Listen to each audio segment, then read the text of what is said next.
Masyarakat Malaysia yang terdiri daripada pelbagai bangsa, budaya dan juga agama tidak dinafikan berdepan dengan pelbagai perbezaan dari segi tutur kata, fahaman agama dan juga gaya hidup. Perkara ini seringkali menjadi punca berlakunya pertelingkahan sesama rakyat Malaysia. Namun begitu, rakyat Malaysia tidak mempunyai pilihan melainkan untuk hidup dengan aman dan harmoni bersama-sama.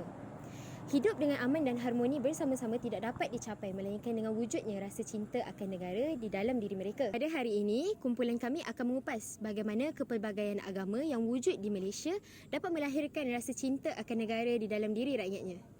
Mari sama-sama kita dengarkan dan hayati.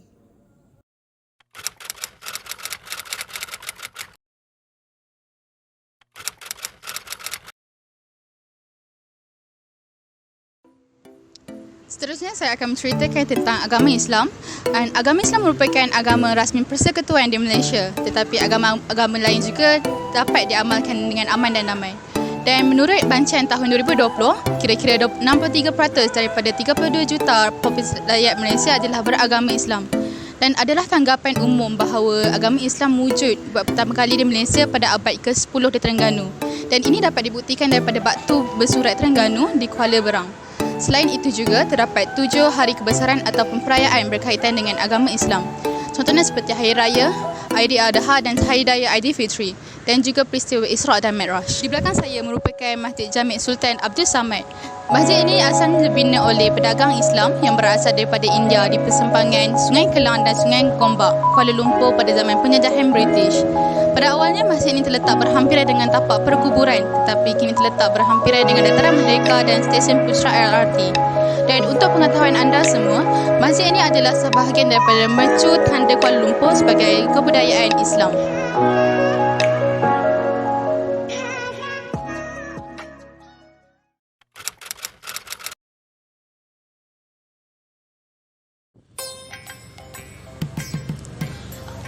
Agama Hindu merupakan agama tertua di dunia yang masih lagi diamalkan sebahagian masyarakat di India dan di luar India. Di Malaysia, sebanyak 7% rakyat Malaysia merupakan penganut agama Hindu dan kebanyakannya terdiri dari kaum India. Agama Hindu merangkumi pelbagai aliran fikiran dan falsafah.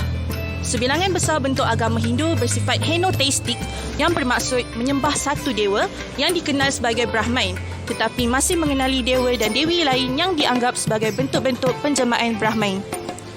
Orang-orang Hindu juga percaya kepada doktrin samsara, iaitu kitaran hidup, kematian dan reinkarnasi yang berterusan.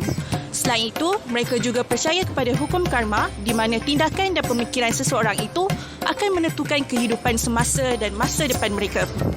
Bagi agama Hindu, tujuan hidup tertinggi adalah untuk mencapai mohsyar yang mengakhiri kitaran kelahiran semula untuk menjadi sebahagian dari jiwa mutlak. Di samping itu, orang Hindu juga menghormati semua makhluk hidup dan menganggap lembu sebagai binatang yang suci. Kitab suci agama Hindu ialah Kitab Veda dan antara perayaan utama agama Hindu adalah Deepavali, iaitu Pesta Cahaya, dan Thaipusam yang disambut sebagai tanda penghormatan kepada Dewa Murga. Sekarang saya berada di Kuil Sri Mahamariamman yang terletak di Jalan Tun H.S. Lee, Kuala Lumpur. Kuil ini merupakan kuil Hindu yang tertua di Kuala Lumpur, di mana ianya dibina pada tahun 1873 oleh K. Tambusami Pillai. Selain dari kuil di Batu Cave, Kuil Sri Mahamariamman ini juga sangat terkenal di kalangan para penganut agama Hindu dan pelancong. Antara ciri istimewa kuil ini ialah pintu gerbangnya atau lebih dikenali sebagai Gopuram yang setinggi 75 kaki dan mempunyai 5 tingkat. Ianya dihiasi dengan 228 dewa-dewi Hindu yang diukir dalam gaya India Selatan. Kuil ini didatangi banyak pengunjung, terutamanya ketika Thaipusam dan Deepavali.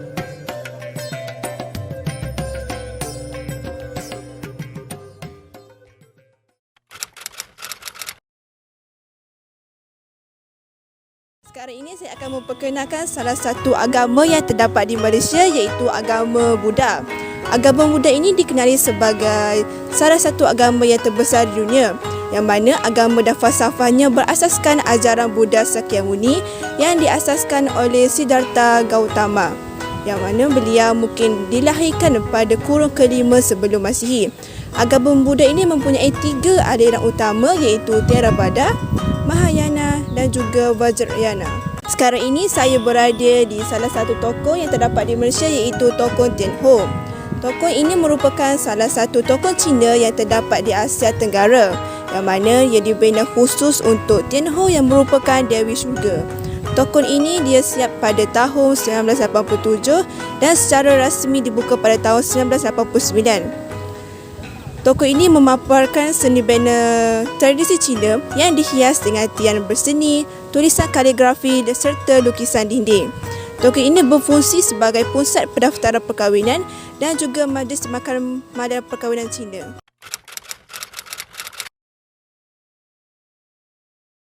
Agama Kristian adalah agama yang paling banyak diamalkan di dunia. Dengan lebih daripada 2 bilion pengikut, kepercayaan Kristian berpusat pada kepercayaan mengenai kelahiran, kehidupan, kematian dan kebangkitan Yesus Kristus. Orang Kristian adalah monoteistik, iaitu mereka percaya hanya ada satu Tuhan dan dia menciptakan langit dan bumi. Ketuhanan ilahi ini terdiri daripada 3 bahagian, Bapa iaitu Tuhan sendiri, Anak lelaki Nabi Isa dan Roh Kudus. Inti agama Kristian berkisar pada kehidupan, kematian dan kepercayaan Kristian mengenai kebangkitan Yesus. Orang-orang Kristian percaya bahawa Tuhan mengutus putranya Yesus, Mesias, untuk menyelamatkan dunia. Mereka percaya bahawa Yesus disalibkan di kayu salib untuk menawarkan pengampunan dosa dan dibangkitkan 3 hari setelah kematiannya sebelum naik ke syurga. Cuti Kristian yang paling penting adalah Christmas, iaitu untuk meraihkan kelahiran Yesus, dan Paskah bagi memperingati kebangkitan Yesus. Sekarang saya berada di Cathedral St. Mary, iaitu tempat pemujaan bagi penganut agama Kristian yang jauh lebih besar daripada gereja. Katedral pada dasarnya dijalankan di bawah kuasa uskup yang merupakan imam tertinggi di gereja dan ditempatkan dalam katedral. Katedral St. Mary merupakan gereja untuk Keuskupan Anglikan Malaysia Barat yang terletak bersebelahan Dataran Merdeka di Kuala Lumpur. Pada abad ke-19, katedral ini hanyalah sebuah bangunan kayu dengan bilangan jemaah yang sedikit. Namun, bilangan jemaah semakin berkembang sehingga membentuk Cathedral Community. Pada bulan Februari 1887, gereja asal telah disucikan oleh Virgin Mary. Ia merupakan sebuah bangunan kayu di Jalan Bluff dan menjadi pusat keagamaan untuk kumpulan kecil Anglikan di sekitar Kuala Lumpur. Pada tahun 1893, pembinaan sebuah bangunan baru telah dirancang. Ia boleh memuatkan seramai 180 jemaah. Di kawasan Altabula memuatkan seramai 20 orang penyanyi choir. Pada tahun 1998, kerajaan ini diperluaskan lagi untuk dijadikan dewan. Servis-servis di Cathedral St. Mary dibuat dalam pelbagai bahasa, antaranya bahasa Inggeris, bahasa Melayu, bahasa Mandarin, bahasa Iban dan bahasa Nepali.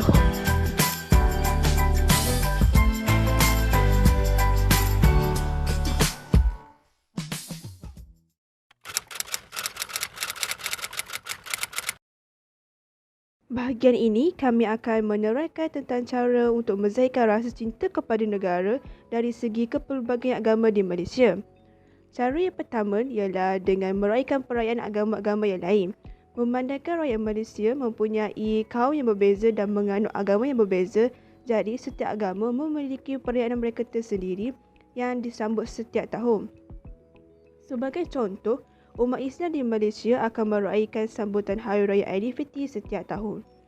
Jadi, sebagai rakyat Malaysia, walaupun menganut agama yang berbeza, kita perlulah menghormati perayaan agama lain dengan menyampaikan ucapan selamat ataupun menziarahi rumah terbuka sebagai tanda kita ambil tahu dan prihatin terhadap agama yang lain. Kita juga perlulah menjaga adab dan tingkah laku semasa mengunjungi ke rumah terbuka agar mereka tidak mengguris hati. Sebagai contoh, dengan tidak menanyakan soalan yang sensitif kepada mereka. Oleh itu, kita sebagai rakyat Malaysia perlulah memastikan sikap menghormati perayaan agama yang lain sebagai satu tanggungjawab kita agar dapat memastikan perpaduan sesama kaum supaya peristiwa rusahan kaum pada 13 Mei 1969 tidak akan berulang lagi. Menghayati prinsip rukun negara yang pertama. Rukun negara kita yang pertama ialah kepercayaan kepada Tuhan. Prinsip ini mengkehendaki setiap rakyat Malaysia agar mempunyai kepercayaan yang teguh kepada Tuhan. Selain itu, setiap agama di Malaysia ini menggalakkan penganutnya melakukan kebaikan dan menjauhi sikap kebencian sesama manusia. Sekiranya rakyat Malaysia benar-benar menghayati prinsip rukun negara ini, seseorang itu akan sentiasa menjaga tindak tanduk mereka kerana yakin diri mereka diperhatikan oleh Tuhan. Selain itu, kepribadian yang mulia dan masyarakat yang bersatu padu dapat dibentuk dalam kalangan rakyat Malaysia. Ini secara tidak langsung dapat menjaga kedaulatan bangsa dan negara kita yang tercinta ini supaya terus utuh di masa hadapan. Antara cara lain untuk menzahirkan rasa cinta kepada negara dari segi kepelbagaian agama di Malaysia adalah menghormati kepercayaan dan amalan agama lain. Kepentingan menghormati kepercayaan dan amalan agama lain, yang pertama adalah untuk mengelakkan perpecahan antara kaum, yang kedua adalah untuk menjamin pembangunan negara, yang ketiga adalah untuk mententeramkan kehidupan masyarakat, dan yang terakhir adalah untuk mengeratkan hubungan silaturahim antara kaum. Antara cara yang boleh kita lakukan untuk menzahirkan rasa hormat adalah tidak makan dan minum ketika agama lain berpuasa.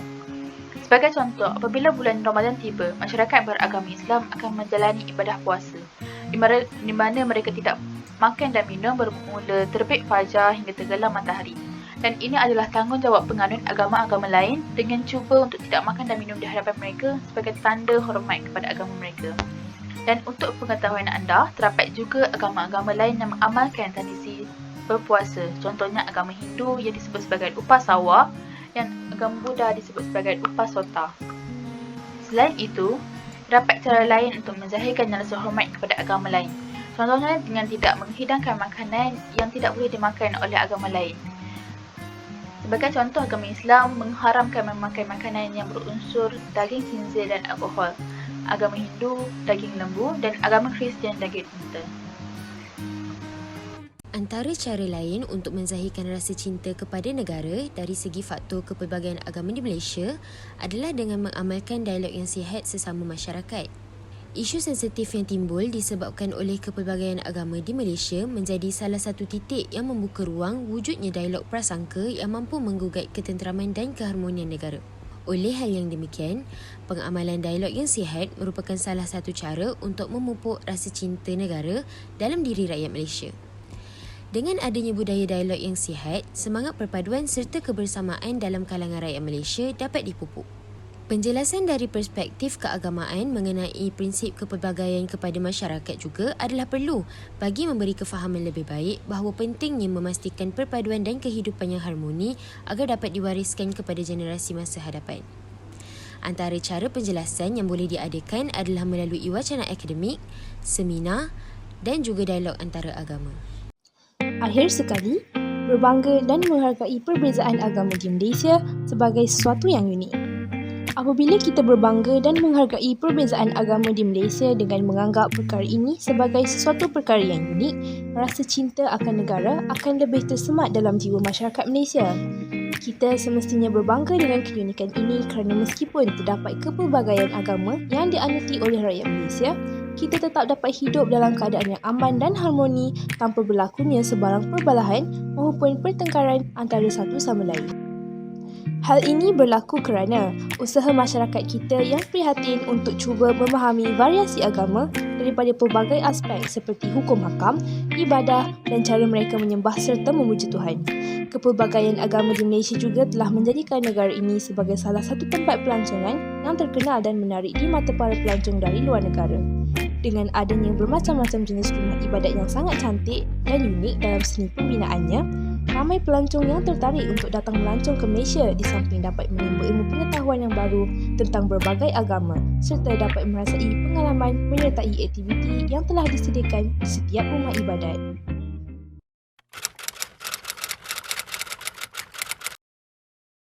Pada pendapat saya, pengamalan agama yang bebas di Malaysia adalah dijalankan secara adil. Hal ini demikian kerana kita boleh lihat di Malaysia kita jalankan pelbagai cuti bagi meraihkan perayaan seperti cuti Hari Raya sempena Hari Raya Aidilfitri, Ailadha, bagi Deepavali, Raya Cina dan juga Hari Gawai.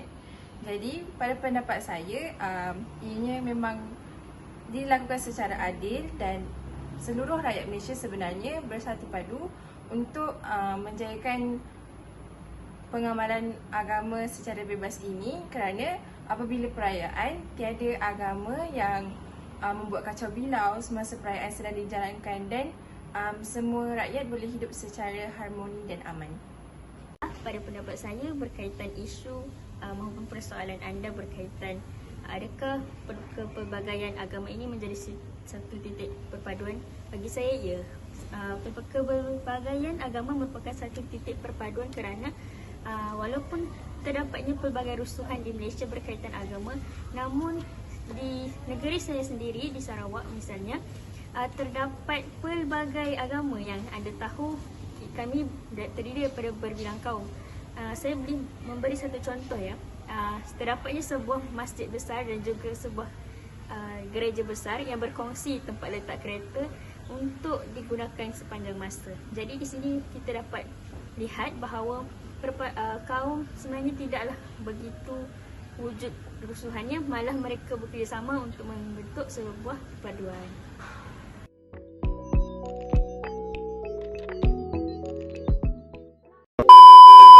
Tak kira nak kabur belakang ke kabur depan ni? Sebagai bentuk kemarin Begitu. Tidak mana-mana. Tengok gambar ni. Tapi takut macam mana kau nak nampak kereta? Takut nampak kereta. Tak baca ni lagi.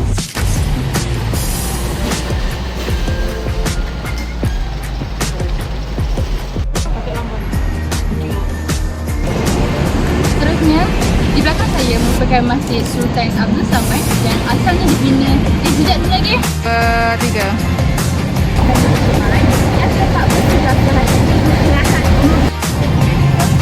2, 3.